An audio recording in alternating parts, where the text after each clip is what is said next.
Green flag waved at the Nurburgring, cars making their way out on track for qualifying for tomorrow's 6-hour round of the GT World Challenge Europe, powered by AWS Endurance Cup. We've had sunshine, we've had dark skies, and now we're heading towards dusk because it is 7:20 local time. It's been a busy day, it's been a long day for everybody here, and as the cars roll out for the first part of qualifying, this 15-minute segment, there are one or two early takers, one or two stragglers, but everybody, of course, has to do a time.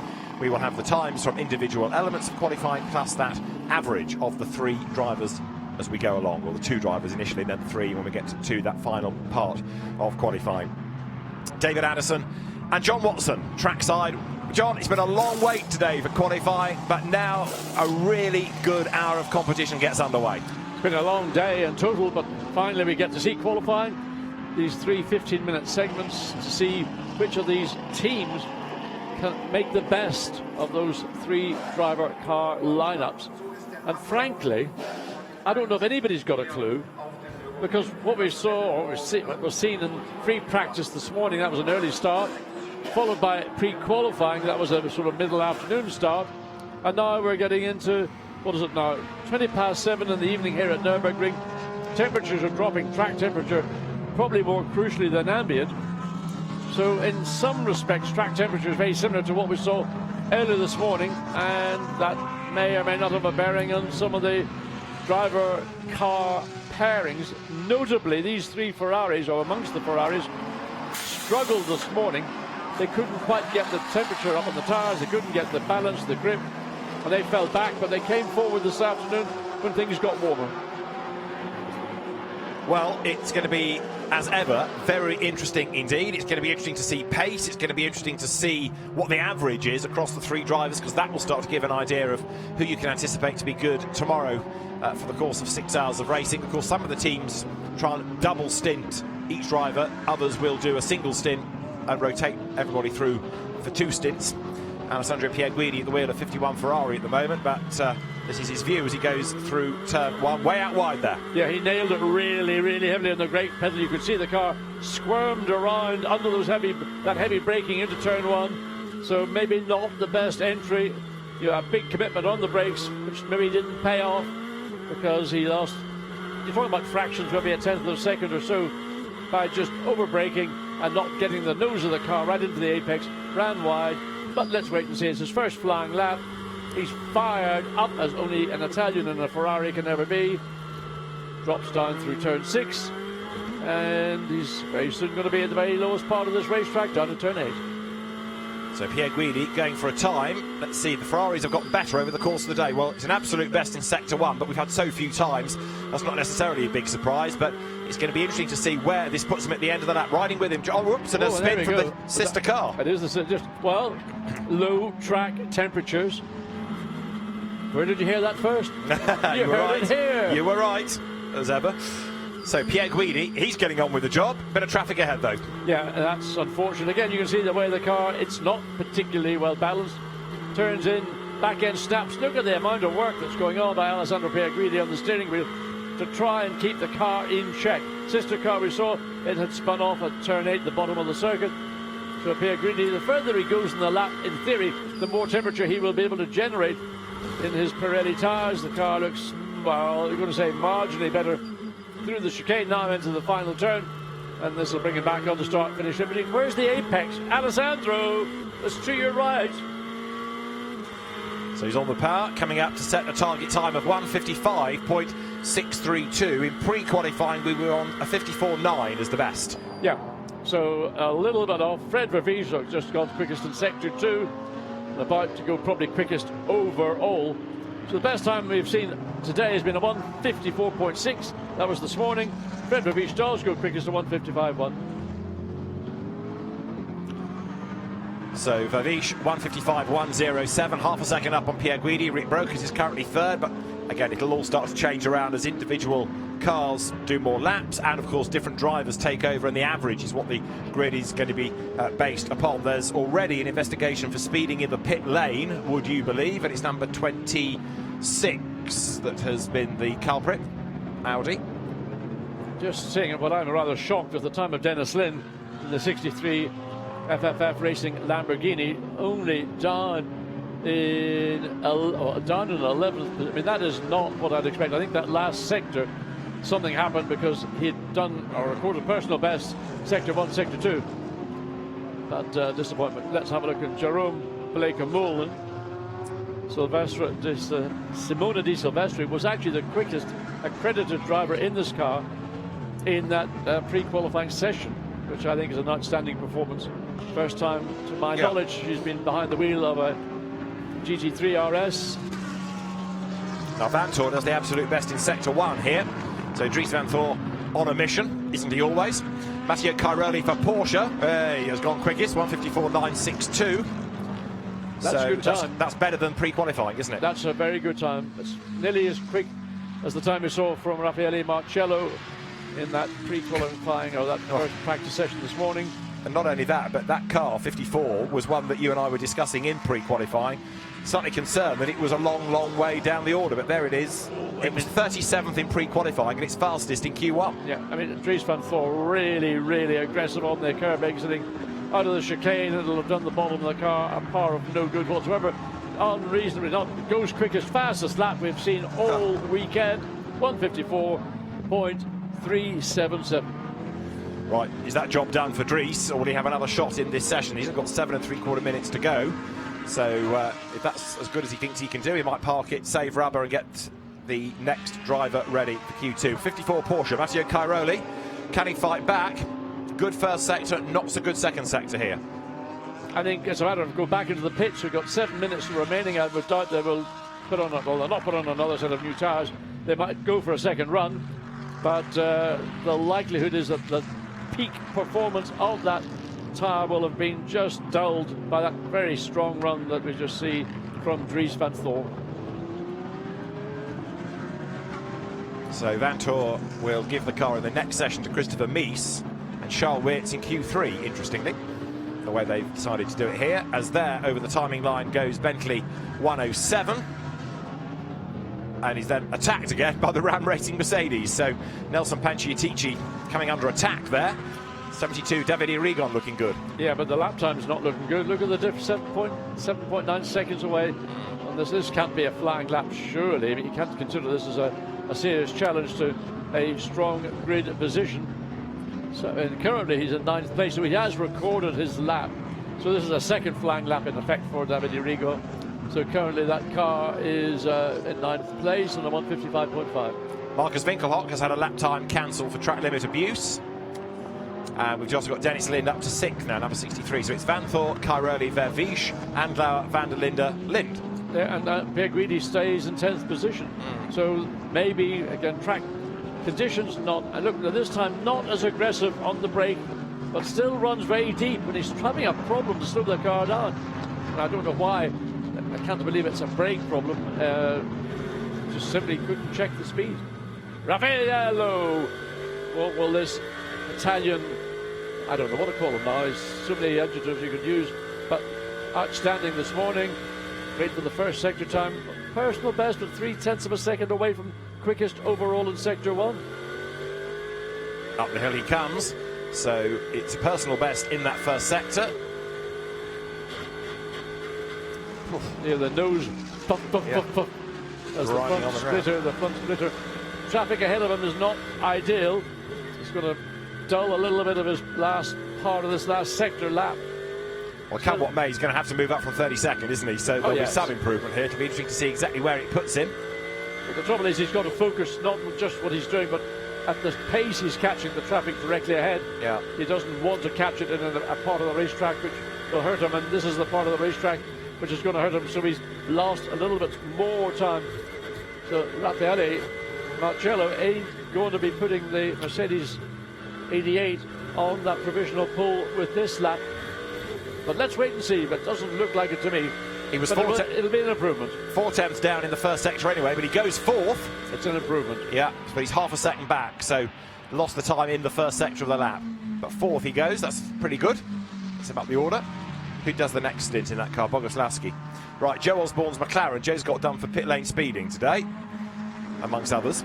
but the McLaren going nicely. Mauro Engel in number 4 Mercedes up to 9th. Joe Osborne 25th, but it's to be an improvement with 2 personal best in the sectors then. So up to the timing line he comes. He'll break the beam, and from 25th goes 17th. Not a massive stride forward. No, I was just watching the car coming through the chicane. It didn't look bad. I mean, it clipped the curb on the way in, which unsettled it slightly, but the car got settled when it had exited the chicane. The back end was planted. Kelvin van der Linde, half a second down in sector 1. What is going on here, Kev? Loses lots of time in the middle sector, so personal best in sector 1, but 9/10 off the best in the middle. Hustles it into the last corner, fighting it, onto the power. 7th he was, 7th he is. Is this going to be an improvement? No. I mean, second flying lap on a set of new tyres. I mean, in effect, he consolidated what was a 7th quickest lap time with a second lap matching that, so you can't say that was a bad lap. It just, he didn't get the time in on that first flying lap when he's got the best opportunity. So watching Matt Campbell in the Porsche, 27th, 1.1 seconds down in sector 2. Well, he's going to improve upon that as long as he doesn't keep crawling all over these curbs and unsettling the car on the exit.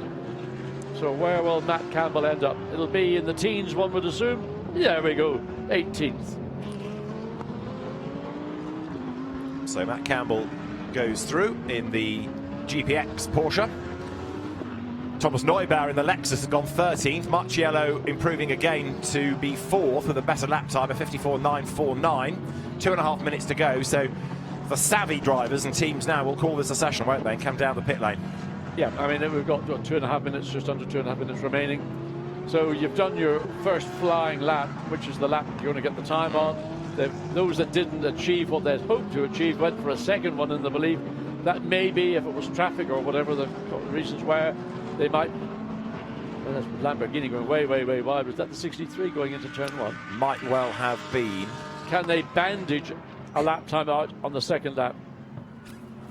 Elliot Earhart here, 34th in the number 19 Lamborghini up towards the timing line. And is that going to be improvement? No, it won't be. Look at the sectors. Yellow, yellow, yellow. So it goes no faster. Right, well, the flag ain't that far away. Van der Linde again good in sector 1, down in sector 2. Yeah, but he's picked up time. Oh, sorry, he's up. Yes.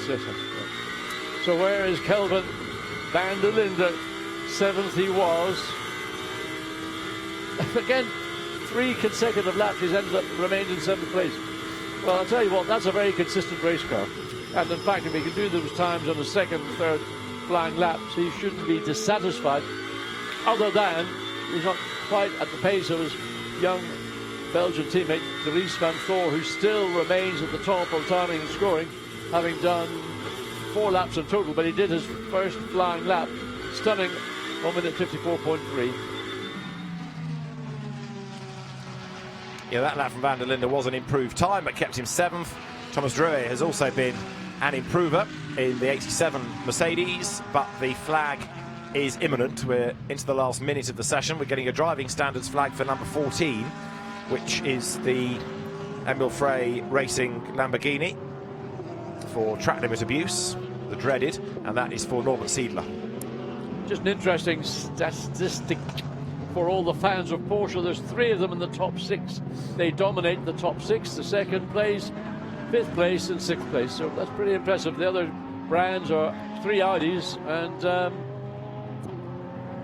that's actually 2 Audis in the top 6 and a single Mercedes. So Audi is 7th place as well with Kevin van der Linde. It's 3-2-1, isn't it? 3 Porsches, 2 Audis, 1 Mercedes. Yeah. Van der Linde then, we've been talking about, still pressing on, but he's down in sector 1 this lap, so the lap's not going to come, and the flag is out. So if the team are on the toes, they'll give him a call. Get in now. Get in, do the driver change. He's flashing his lights, mind you. Maybe he feels he's got something left in the tank, but not with over a second down in sector 2. So he's going to complete the lap. I mean, there's always lessons to be learned by staying out, running. The race will be finished by this time tomorrow evening, so I don't know what he thinks the team is going to gain. So it comes across the line.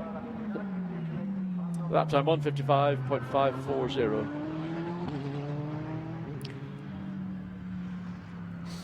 So there, Porsche number 40, Romain Dumas, fifth quickest.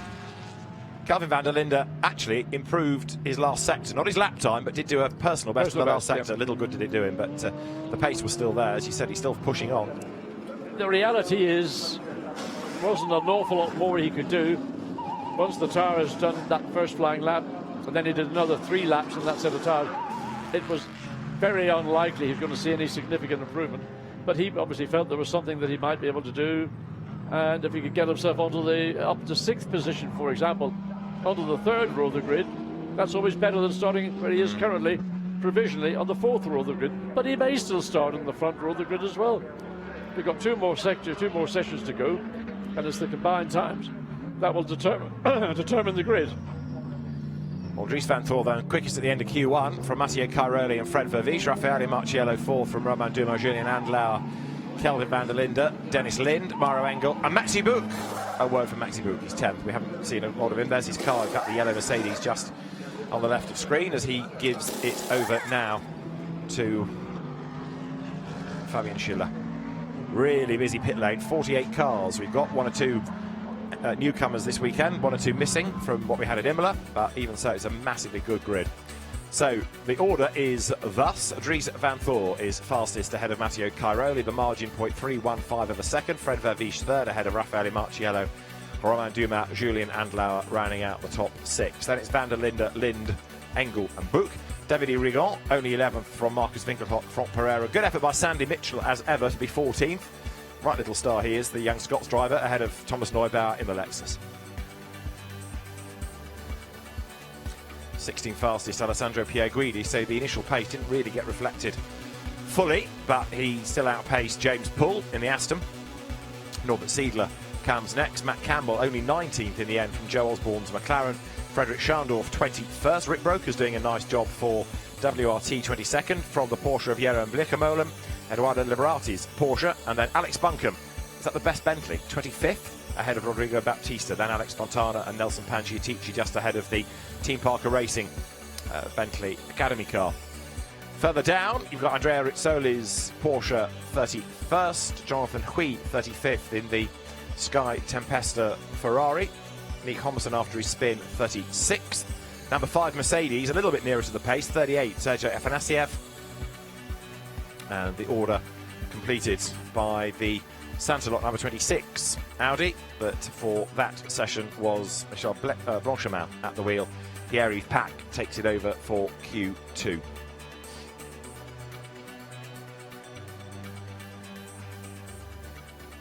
So that the situation thus far. Marco Bortolotti gets ready at WRT. And Dries van Thor's car will be given over now to Christopher Mies. So far, 1:54.377 is the best time.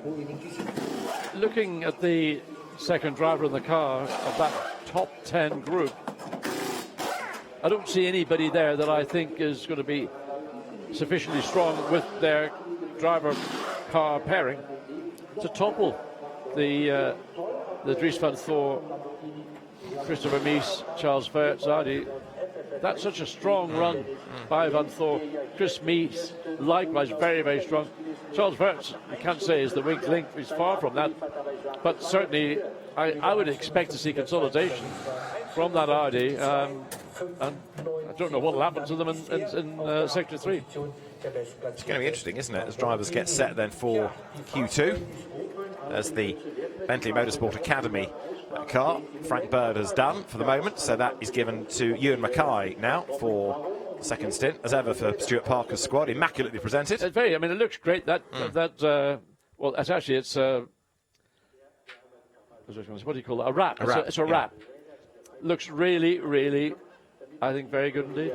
There it is. Beautiful. I love it. There's just the different hues of blue. Well thought out. Whoever did the design for that, give them marks. Give them good marks. Give them a bonus. Give them a pay rise. Wouldn't go that far. Oh, yeah. Oh, yeah. Well, it's not your money. It's easy. Now, Dries van Thor is the fastest thus far. Let's hear from the gun driver. He's with Gemma Scott. Dries, it was said at the start of the weekend that the Audis would certainly perform fastest, and there in qualifying you've proved that you need to be, that you are exactly where you need to be. Yeah, I mean, it's been a difficult start for us this weekend. It's been going decent, I must say, but now in qualifying the car really came alive. We made the right changes, to be honest. We had, like I said, a difficult start. We worked in the right direction, which is very positive for us. But yeah, I mean, I'm very happy with my lap. I think you only have one lap here, so I really tried to make sure I could do everything in that one lap, and yeah, I think it worked pretty well. Who's in the car next? Mies, so I think I'll be quite safe that he will do a good job as well. And then Charles, let's see. I mean, it's still qualifying only, so we don't have to get too excited. It's still a long 6-hour race coming up tomorrow, so anything can happen. Sure, thank you very much. Thanks. Just interesting listening to what Dries was saying. This morning, when they went out, the car was only 18th quickest, but this afternoon, when they went out, they ended up quickest in that pre-qualifying run. So they actually had done a lot of work from this morning to that pre-qualifying run. Nevertheless, an outstanding effort and a total commitment, completely total commitment, particularly on the exit from the chicane. But Mirko Bortolotti, I'd love to see Mirko Bortolotti get in and wring the neck and put a challenge. That car currently down in 7th place, Skelton van der Linde's time. Certainly consistent, but needs something special from Mirko Bortolotti to get it up to the provisional front row of the grid. Dennis Lind is under investigation for blocking in Q1. So Dennis Lind under investigation for his behaviour on track. That's the gloriously titled Mad Panda Motorsport Mercedes. Love it a bit. And that, of course, I mean, I'm a big Panda fan. I think they're wonderful creatures. Wouldn't want to have one as a pet, mind you. No. Wouldn't do it. Not as a pet. Eat shoots and leaves, you know. So the Mad Panda Motorsport Club. We've not yet got to the bottom of where the team name has come from, but we're rather hoping the Panda might be at Spa for us all to meet. The Tempesta Racing Ferrari good to go, but the session is live and we're in business.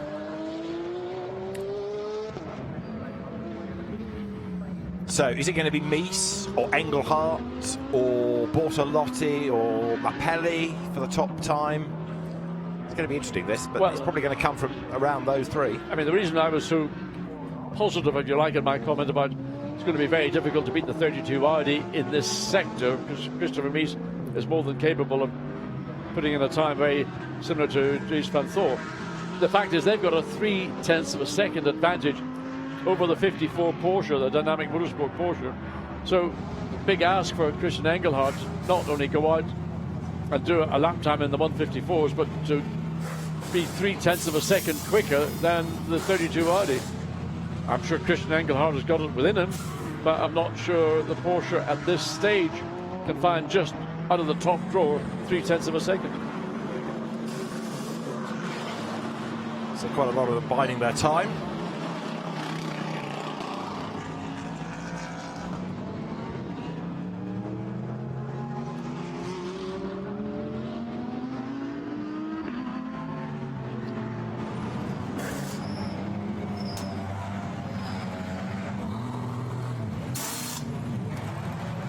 .188 good to go. The Aston Martin, the Pro-Am entry.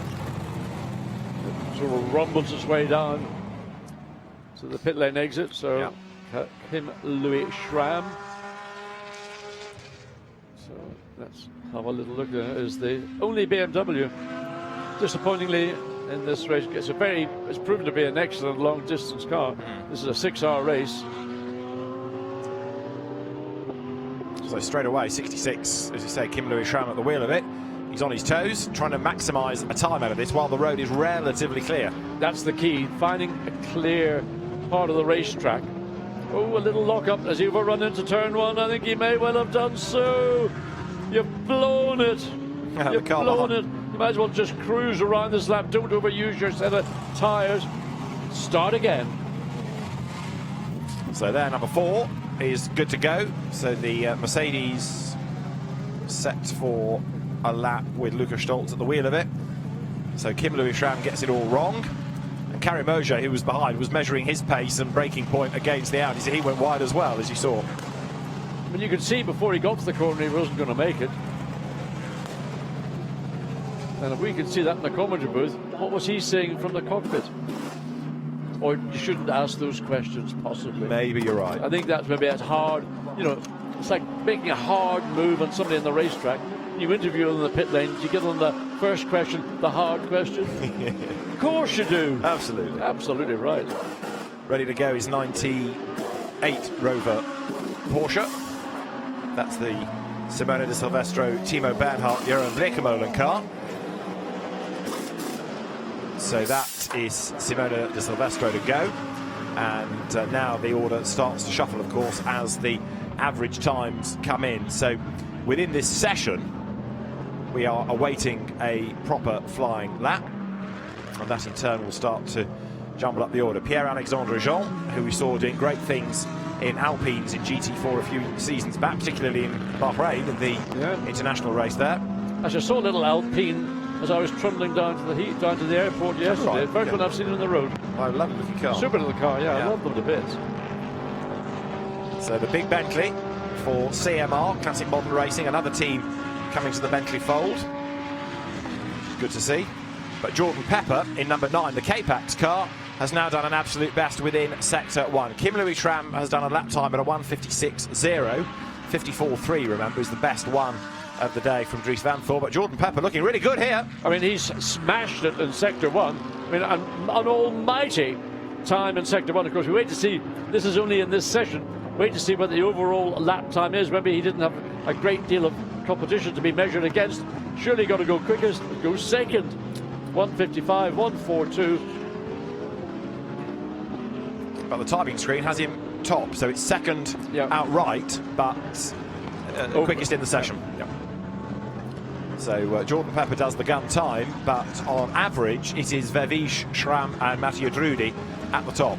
So we'll talk about the session times and the combined times.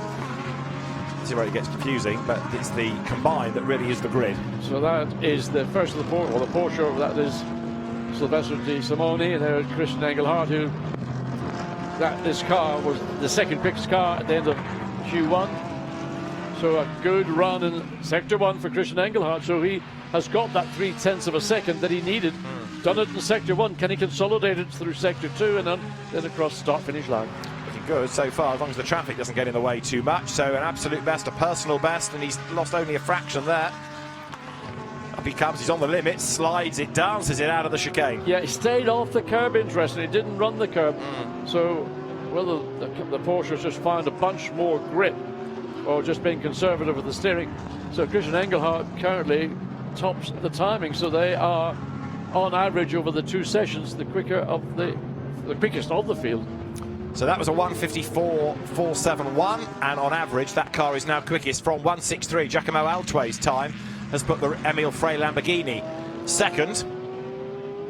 88 was Raffaele Marciello. It is now Timur Bogoslavski. Up to third has just gone Maxi Boot, Fabian Schiller, Alessio Lorandi's Mercedes with a Schiller time. This is Bogoslavski who breaks the beam. And also just in fifth place, Jimmy Pla. Where's that come from? Fifth in the session, Yep. On average, where does it put him on aggregate? 13th, Jim Pla. Okay. Bogoslavski I'm hunting for.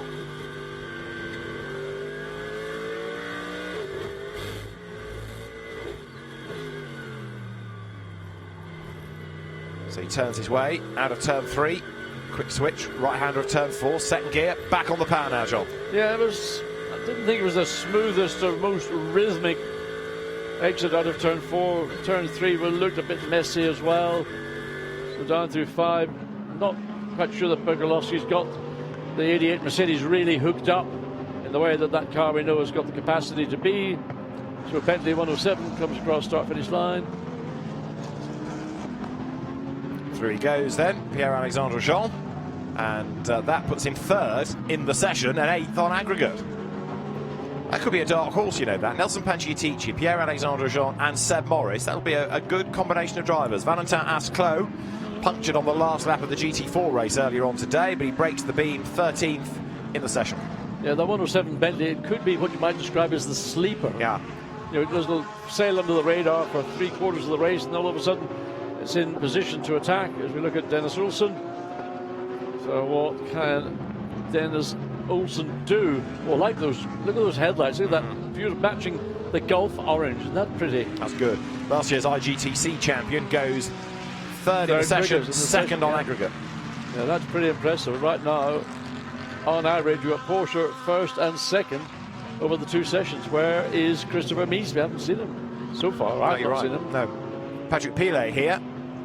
Looking good. He's won the 24 hours at the Nurburgring. What can he do here as the French driver comes up to the timing line and breaks the beam? That is 15th overall. For those that follow Simona de Silvestri, her best lap so far, only 20th quickest. Whether she'll get another time out of it. Christopher Mies, where are you? Second overall. Wow. So that's a bit of a shock, because that consolidates Christian Engelhardt's excellent first sector time. Porsche first, Audi second.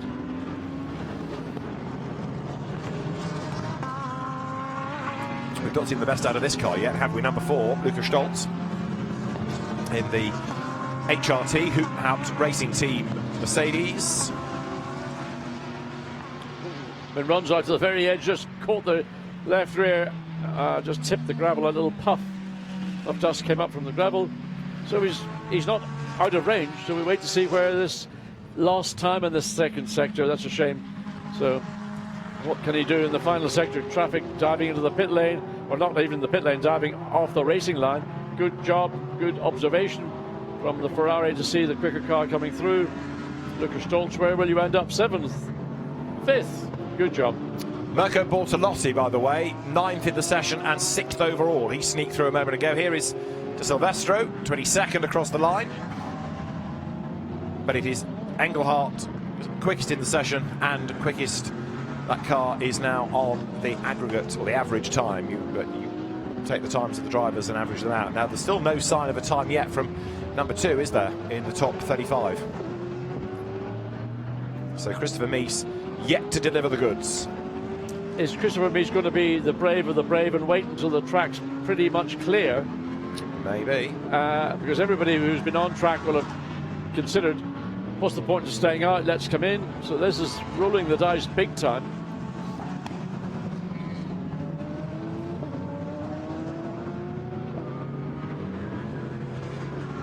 Looking for the car as it comes past our window. It's just done so now. And did that affect the order as he broke the beam? No, seems to be the answer. He's not in the top 35 yet. Oh, no, he is. Sorry, 16th in the session for Christopher Mies. And that's just, that really, my judgment of Christopher Mies, have to revise that one maybe. But of course, factors that we didn't see that particular lap. Yeah. And whether it was certainly the car performed with Dries van Thor. It could have been traffic, and the best lap he was on that was a compromised. That's a disappointment. 16th place, 1:55.057. So Christopher Mies on that lap goes 16th, but they're still second on the average. But he's going to have another go at it. Yeah. Through the traffic he comes. Yeah, and traffic doing a good job letting him move through the field without being impaired. So down at the bottom of the hill. Back end under power. You can see the back end sliding.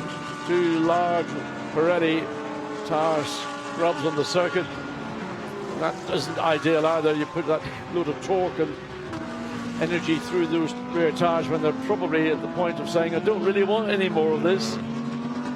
So he's pushing, but whether there's anything left for Mies to drag out of this 32 Audi, probably marginal. The car ahead of him probably is going to be close to coming into contact. You can see the lights flashing. So coming up to the chicane, Mies will not want to have to navigate around the Mercedes.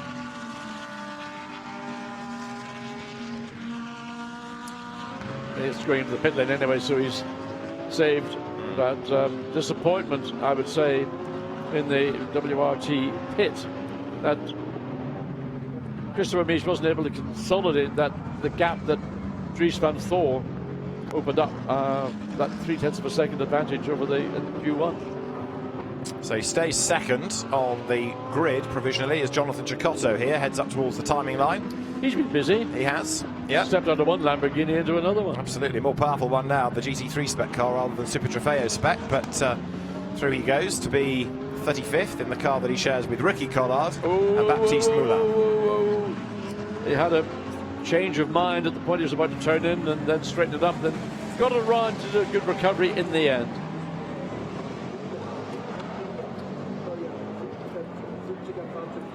Valentin Asclot has brought 159 into the pit lane, but the flag is imminent. There's less than a lap time really left in the session now. Yeah, they're Aston 19th currently in the combined times.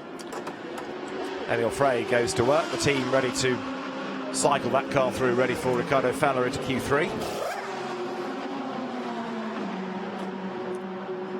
I was thinking, yes, as you often do when you're not busy, you think back to the great GT cars of the, let's say, the 60s, a Ferrari GTO, or a Ford GT40, or a Jaguar E-Type, a lightweight E-Type. How would these production road cars, and okay, GT3 form, which would be the quicker and by how much?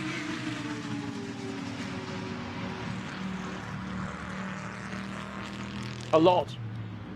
These would blow a GTO Ferrari. Oh, sorry. Yeah, no, sort of yeah. a great. Just one of those things. You think back to the great, the GTO Ferrari in particular was a stunning race car in period, a true GT car, but a race car. These are production race cars adapted to racing. I mean, just the downforce levels alone that these cars are generating. The tyre, okay, you're running on a modern slick as opposed to a concrete and clay cross-ply bias tyre from the 60s, which probably would last a whole season if you looked after it.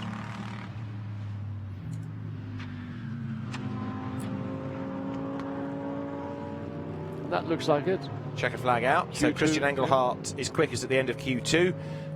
About a tenth slower than Van Thor was in Q1, but it's the Porsche 54 then that is at the top on average.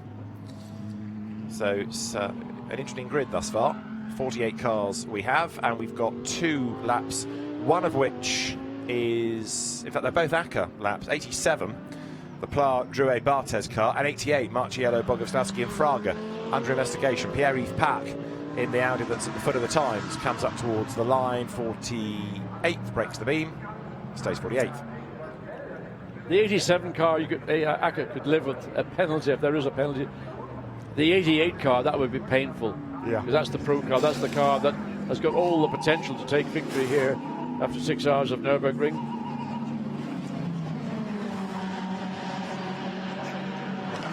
So looking down, the third named driver in the top 10, who would you suggest? I mean, Matteo Drudi to me is the one that I think could be, currently that car is in 7th position.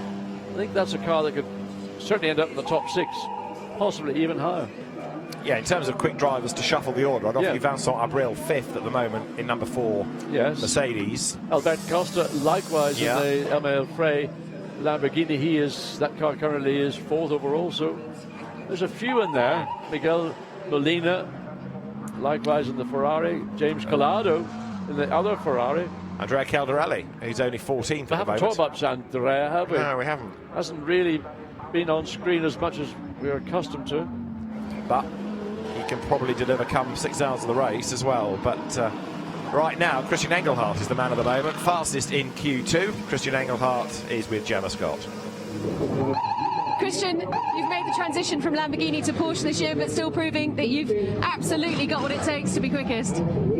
Yeah, it was a really perfect qualifying session so far for us. Q1 already with Mateus, a great lap, and I got a really good lap in on the first lap, and it all goes down to the teamwork we've been doing the last days, because I think we found a pretty good setup on the car.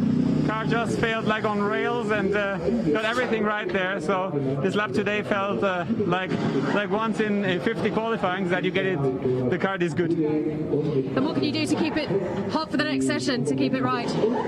Yeah, of course, it's a really tight field. Everything is really tight together, so let's hope that Sven can get another really good lap in.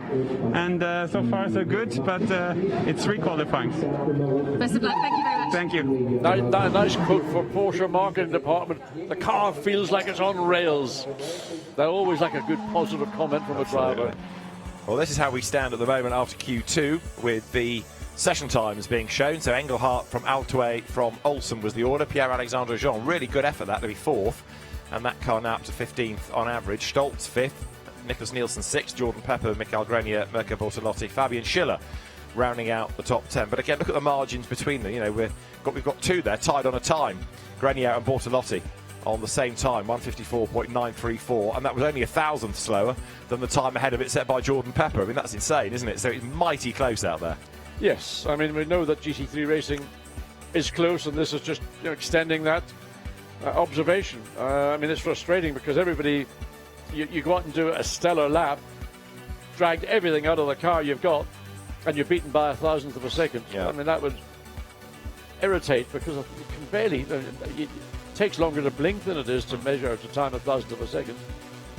So in terms of the average, this is where we are now. It's Porsche, Audi, Porsche, Lamborghini, Mercedes, Audi, Mercedes, Ferrari to round out the top 10. Müller, Wirtz, Preining, Costa, Abril, Inaiken, Drudi, Lorandi, Fraga and Molina will be in this next session. And that's going to start in 4.5 minutes' time, incidentally.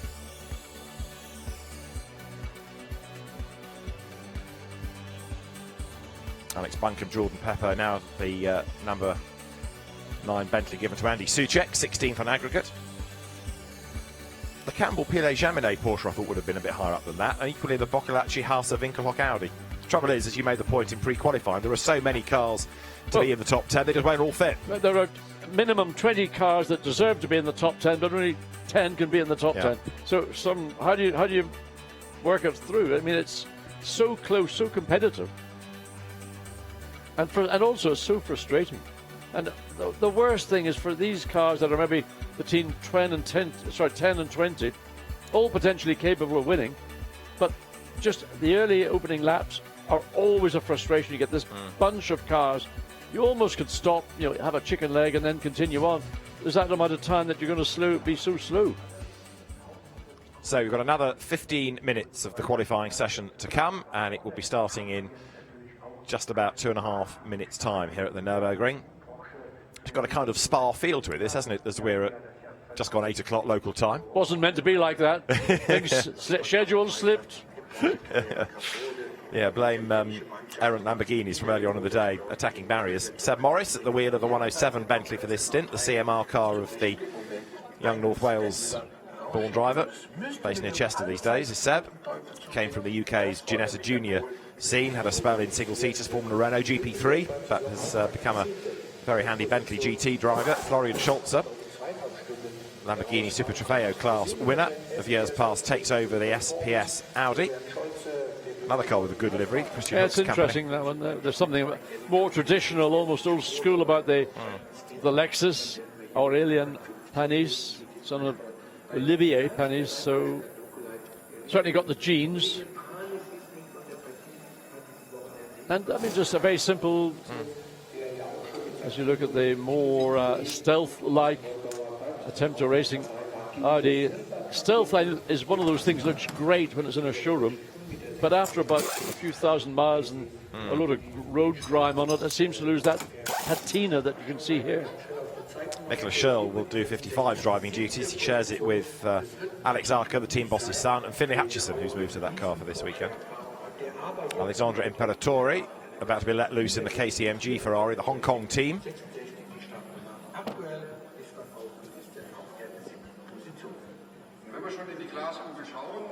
So the 911 set to go. Daniel Kalvitz is there. What is Pierre Eret's family winery or vineyard? Not been. No, I just noticed it there. Family winery. I mean, that would normally, you saw that, you think, well, it must be a California base. Yeah. Family winery is a very American way of describing a vineyard. Rob Bell for Optima in the McLaren. Good to go. Where's that car at the moment? I fear it's got a long way back, isn't it, on average? 28. So, McLaren orange colouring, and it'll be one to watch over the course of the race. So is 26th now for its final stint, Clement Zeiler, moving up from GT4. Ready to go. So the green flag shown, session underway. Who's your money on, David? For the session or for pole? I'm still backing for the pole. 54 Porsche, I think, at the moment. Yeah. I think Sven Muller will be able to do the job and maintain its pace, but I think we'll have a bit of shuffling behind him. I think there's going to be a lot of shuffling behind. I don't know whether my punt is that Drudy is too big a punt. Also, Albert Costa is interesting, but fundamentally, you have to say that those at the front provisionally, Muller and Wertz, ought to have enough in the tank to consolidate their provisional front row of the grid. So tyres on. Number 40 now is going to be Thomas Preining. And there in 163 is Albert Costa. So on go the tyres. The Emil Frey squad, making sure everything is right. Of course, the road at the moment relatively clear. 55 is under investigation for blocking out of that previous session. So that's the car that was being shared by Finlay Hutchinson and Alex Arca. Now Nicholas Schurl. They're ready to go is Mercedes number 5, which has had a pretty horrible day, all things considered. It's just not shown pace. The 87, 88 were under investigation in Q2, but I've not picked up any consequence. Whether that's going to be something will be determined once Q3 has finished.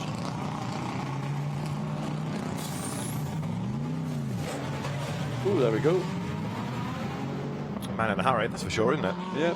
So you've got Jens Klingman, Leo Machitsky out on track in the BMW and Lamborghini respectively. More and more venturing out. Phil Keane is on the circuit now in the FFF Lambo. Andy Suchek. Haven't seen much of Andy in the number 9 K-Pax Racing, along with Alex Bunkin, the most races ever in this series. Started in 43 events. Wow. Which is pretty impressive. Andy Suchek himself, this is his 39th appearance. So all of a sudden, the pit lane is beginning to become busy. What's he doing with his left leg? He's not beating time to the radio, is he? No, he can't be even pumping up the brake. You wouldn't be doing that, would you, James? It's just adrenaline, isn't it? Don't know. James Collado waiting for the signal to be given to fire up and go out onto the circuit. I've never seen a driver do that before. I think somebody should ask him, has he got a twitch in his left leg, or he's just itchy, or what is it? Light fading as well, so the headlights having far more of an effect now. Yes, and that also will have a bearing, I suspect, because the light is fading pretty quickly, and this is reminiscent of what we will be encountering when we go to Spa-Francorchamps. Of course, the days will be a lot shorter as well, so the darkness will be coming. It will be at what time is it now? 8:05, just after 8:05. By the time we get to the end of October, 8:05, it'll be lights out big time, or lights on, I should say, big time. Daylight out big time. Well, that's all right. We knock off when it goes dark, don't we? So there'll be a short stint for us at the start. That's been the past, but of course, that was when the race was held in the height of summer. Exactly. Right, there's Andrea Caldarelli, reigning champion. Let's see what he can do now to shuffle up the order. 11 minutes of the session remain. Yeah, the reflective material he's got on his door, I mean, it's almost as bad as a laser gun, isn't it? Yeah. Oh, Andrea, that looked a slightly early entry into turn 3. But if anybody knows his way around a Lamborghini, it's Andrea Caldarelli. So we didn't really see the best out of this car and team at Imola, but let's see whether it can fight back here. Of course, it's not all about qualifying. Yes, to be at the front gets you out of the midfield dramas over the first few corners. You're away from most of the traffic, but it's where you are at the end of 6 hours tomorrow that counts, and already an absolute best offered up in that first sector. Well, again, there's limited things to gauge that against, but Caldarelli, the quickest of those that have done a sector 1 thus far. Yes, I mean, it's great to see purple against your name, but he's the first of the maybe serious runners to record a sector time. So what's coming up in sector 2, which will be appearing just in a couple of seconds. Well, it's actually more than a couple of seconds. It's quite a long sector, this one, isn't it? It is, yes. The yeah. finish is just coming down into turn 13. So Caldarelli on the gas, on the loud pedal, ready to break the beam in sector 2. And again, it's an absolute best, but against whom thus far? And actually, his first absolute best has been bettered anyway by Thomas Priming, who's behind him on the road. Yeah, absolute best currently is Andy Soucek, 1:55.356. Andrea Caldarelli comes across start-finish line. Seth Morris has actually gone quicker than Soucek. And Caldarelli, where is his time? It's 1:54.745 goes top. That's good and time. It's top on average as well. That's a pretty impressive time. But he was first out amongst the front runners, so there will be a challenge to come from those that are staying. Reining here, for example, has superseded the time that we saw from the Lamborghini. Gets a clean run into the chicane. That was fortuitous, and also, well, what's that flapping? Is that a bit of the second sector again? So this car clearly, I would have said, going to end up provisionally quickest. And how much quicker will it be than what is the quickest car? So he goes top. Yep. So Priming is quickest in the session, quickest on combined on the average. But here is Sven Muller, who again looks good. So the sector timers are pretty handy. He's got to beat a 54.001 here, and he's not going to do it, I don't think. 54.9. Yeah, drops to second. Yeah. You sure? I thought it was under fourth. Yeah, second on average on the grid. Oh yeah, no, I'm sure. Yes. Okay, you're looking at Muller. I was looking at Caroli.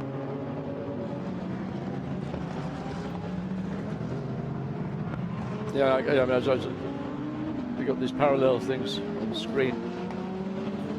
So it's Porsche blocking out the front row of the grid provisionally. Audi provisional second row of the grid. Porsche fifth quickest. Best of the Bentleys. Still a good job. That's the Jules Gounon car. Yeah, Gounon second. And where does that put the Bentley on average? Sixth now. Sixth, yeah. Whoops, that is a spin for the 33 Audi.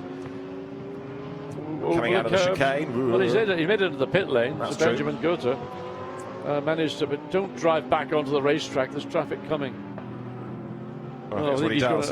Does he do it? Not ideal. That might be something he may go and have a little chat to the stewards about. Spun and rejoined. Yeah. So yes, he did rejoin. Yeah, not ideal. I would have thought the best thing to do would drive down the pit lane. In fact, I would imagine there's probably a pretty substantial flat spot on one of the four, if not all four, of the tyres. Well, right now, Thomas Priming's time has put number 40 Porsche onto provisional pole position for the grid for tomorrow's race on this all Porsche front row. But Albert Costa has gone third on the grid, fifth in the session. So the Lamborghini getting up there, the Emil Frey Lamborghini, that is. Indeed, so Matteo Drui and Alberto Costa, two people I thought might be potential front row grid sitters, provisional second row grid sitters. Yeah. And where's Caldarelli out of all of this? Dropped to 8th now. 6 minutes on the clock. There is the Drudi attempt to, he's going for another lap. So let's have a look and see. 3/10 start in sector 1, 4/10 start in sector 2. There's a much left in this set of Pirellis as he comes across the line. 1:55, stays fourth, doesn't improve in time.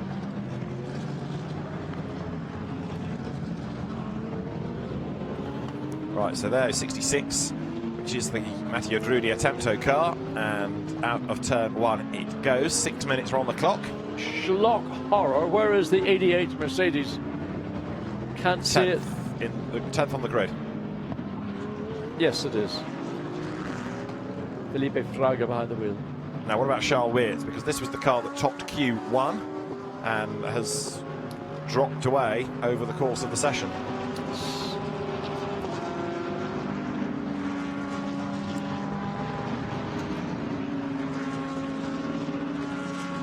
Comes. Oh, Porsche stop.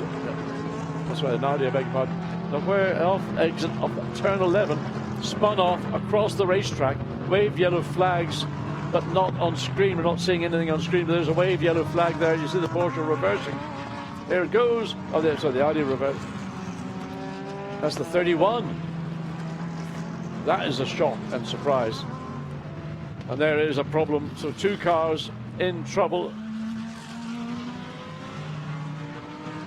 What do you do? Just wait until the track's clear. Don't drive against the flow of traffic. So there is the 31 back underway. but that spin has destroyed that set of tyres with 4 3/4 minutes of the session remaining.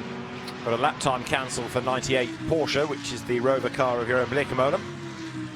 So that's... Track limits, no doubt. Yeah, indeed, indeed. It was ever thus. Right, there is Charles Weert getting on with life as best he can. Yellow flags out in the first sector, incidentally, at the moment, with, what have we got, 4 minutes and change on the clock. So who was behind the wheel of 31? Was it Ralph? Should be Ralph Eichen, shouldn't it, I think? Yeah. Now, yeah. So Weert's coming up to complete his lap. Try and regain the ground that's fallen away from the WRT. Goes past 13th. Couldn't have thought that was possible. So 13th on the grid. And another car that's improving is Miguel Molina's Ferrari, number 72, up to 6th on the grid now. So into the last, what, 3 laps they might be able to wring out of this. But it is a Porsche, but a different Porsche. Thomas Preining's lap was given in pole by 10th. Here comes Andrea Caldarelli running another lap, pursued by Alberto Costa and the Emil Frame. Interesting to see the 2 Lamborghinis. Which of the 2 teams is going to come out on top? And at the minute, one has to say, it looks as if the 3rd place consolidation for Albert Costa and Andrea Caldarelli is all the way down in 11th place. That is a surprise. That is a surprise. The best of the silvers is the Barwell 78 Lamborghini, Frederick Schandorf, Alex McDowell, now Patrick Kujala. And the best of the Pro-Ams is 87, Thomas Drouet, Jim Pla, now Fabien Barthez. Getting reports of a spin also for Alessio Lorandi's Mercedes, but he's got going again. Quick rotation. I think that was down at turn 6. Right. So who's out there that might now be able to really affect the front of the grid? Because what you're seeing from the leading cars in the classification is in pit. I think that's it. That's the grid. From what I can see, is a Porsche lockout in the front row, and followed by Lamborghini and Audi in the second row. Then 2 Ferraris taking up 3rd row lockout. And it's interesting that the 2 Porsches have dominated these 3 qualifying sessions. There is a Porsche in the tyre bales, and that will probably be a red flag. It is. Well. So this session is concluded, because there ain't going to be time to get a picture with a sort of run of the Rover racing cars. I can't see from there. That's coming out of the Schumacher S's, I think, isn't it? It is. I mean, the Schumacher S has proved problematic. We had 2 cars go off. One of the Audis, 31 Audi, went off, and then one of the Rover racing Porsche. So is there, the car will obviously have damage to it, but the question is there damage to the tyre bales? And one will have to say, yes, there is. Yeah. So will they call this session a session, or are they going to wait until they there we go. Oh yeah, when it did it ever? Nearly got over, didn't it? Oh my! That ain't this. We're not starting this session, I can assure you now. Yeah. That was a big impact. I'd like to see that again and see if we can get it in slow motion, because as if the back end of the car just snapped so suddenly, and it was over the gravel before you could even say Porsche GT3R. Well, the red flag came out with 2 minutes and 17 seconds. An outlap would be that. There's no point in restarting, is there? Well, I think you could probably, if you got on with the program, you could do an outlap in certainly under 2 minutes 17. But the point is, it's going to take a considerable length of time to, first of all, have to see the driver, get him extracted from the car, because that was a pretty severe impact. And I haven't seen yet the driver out of the car, and there are medical vehicles now going to attend to the driver. Don't know which of the Porsches it was. There's 99 must respect track limits at turn 4, but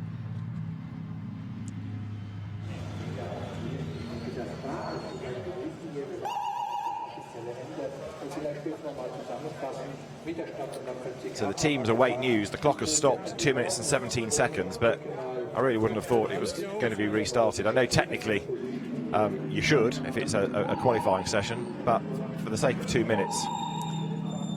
Anyway. I mean, if you were at the front of the pit lane, the lights go green, you could just about, if you nailed it, just about get round in 2 minutes 17 seconds.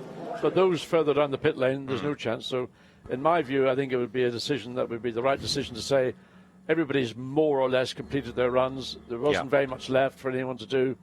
There's going to take an element of time to extract the driver, to remove the car, to repair the damage to the tyre bales, by which time you're probably looking at something approximating to come up to 20 past 8. Session will not be resumed. There you go. Alain Adam has spoken. The session will not be resumed. So in that case, let's try and catch up with the best drivers then, because Romain Dumas, Dennis Olsen and Thomas Preining are ready to talk to Gemma. Lads, I have to say that was unexpected to get the Porsche on the front row there, but all credit to you. You held it out fastest across 2 of those sessions out of 3. Come across to you. Yeah, it was good, huh? We had a good session. At the end of the day, we didn't have traffic. We tried to manage it as good as possible, and you know, at the end of the day, we all did a clean lap, and that put us on the top. Fantastic. Thomas, you're still looking rather hot there. Yeah, thank you. Even though at the end we're the ones in front of the camera, big thank you to the crew, to the mechanics, to the engineers. They put us in a really good track position, so we don't have a traffic or anything. And yeah, the car was fantastic. 54.0 you don't do with a bad car, so thank you to them. Romain, finally, you know, it's pole position, but there's still a long way to go to take the victory tomorrow. It's a 6-hour race. It's all about strategy, I take it. Yeah, for sure, you know, it will be a long race, and but at the end of the day, it's nice for the team, it's nice for us, you know. In the second race of the championship, to be like that on the front Imola was not so easy for us. So, but we proved that, yeah, we have the speed, it was interesting. So now tomorrow it's another story. We will see, depending on the weather. On a pit stop will be the first time, you know, that in endurance you can change the tires as quick as possible. It will be also interesting. Strategy will be more open for that, so we'll see. Thank you very much. Have a great race tomorrow, boys. Thank you. So good to hear from the Porsche drivers. Top effort done there by the team. And it is then Romain Dumas, Dennis Olsen, last year's Intercontinental GT Challenge champion, and Thomas Preining that will start on pole position. Quick look through the way that the grid is going to line up then. What you've got there is the average time. So it is Dumas, Olsen, Preining at the top, from Cairoli, Engelhardt, and then Sven Muller, Font Pereira, Giacomo Altuve and Albert Costa are third on the grid, from Vervish, Schramm, Drudy, then it's Pierguidi, Nielsen and Collado.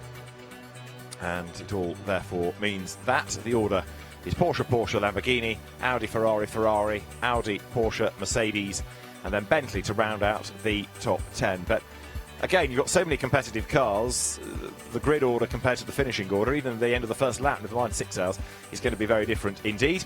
And there'll be some hard luck stories inevitably as people try and get themselves through the track. Ben Goetter's car, Benji Goether, we saw having a spin 30th, that's been in the walls during the course of the day with the incident earlier on. And further down the order, Fabien Barthez 32nd. Rob Collard, Sandy Mitchell, Leo Machitsky 34th, just ahead of Ricky Collard. So father and son 34th, 35th on the grid, both Lamborghinis, but they're going to be on different rows, aren't they? 34th and 35th. They're not quite what John wanted earlier on in the day. He wanted the two Collards next to each other. They've just about let us down. 48th on the grid will be the Santalot number 26 Audi, with Clement Seiler doing that last stint behind the wheel. So that was qualifying. Let's have a quick look at some of the moments that affected the outcome of the grid, with an early spin for Nick Homerson in Ferrari 52. He got it wrong as the cars swung their way up through the first of the runs out of turn 8. There you have the Audi in the hands of Dries Van Thorp. That was the car that was fastest in Q1. Off the road went the Porsche from KCMG, and at the end of Q1 it was Dries Van Thorp who was the fastest. Number 4 Mercedes, that car of the HRT squad, into the pit lane as everyone got ready to go again for Q2, blasting back out onto the circuit with a lot of effort being put in by the likes of, for example, Jordan Pepper, who was very spectacular early on in number 9 Bentley. Number 12 Porsche was another car getting itself into contention. Patrick Pilet looking quick. Mercedes clambering over curbs as out went the checkered flag at the end of Q2, at which point it was this car, Christian Engelhardt's Porsche, that topped the times. But ultimately, as Q3 would reveal, there was an even quicker Porsche lurking out there. It's number 40, which Thomas Preining was put behind the wheel of, and it went to the top at the end of the final 15-minute period. Big spin for number 44, Florian Scholz, getting it wrong. A spin also for Ben Goethe, getting it wrong. But when the checkered flag came out, it was the number 40 Porsche for pole position. Romain Dumas, Dennis Olsen and Thomas Priming on pole position. This was the spin that Rolf Ineichen had. Around he went, but thankfully didn't hit anything solid, unlike number 100, Alessio Lorandi, that had a spin, and then the Rover Porsche that in the end stopped the session by going off the road. Right, race day tomorrow. We'll see you then. For Gemma Scott, John Watson and David Addison. Good night.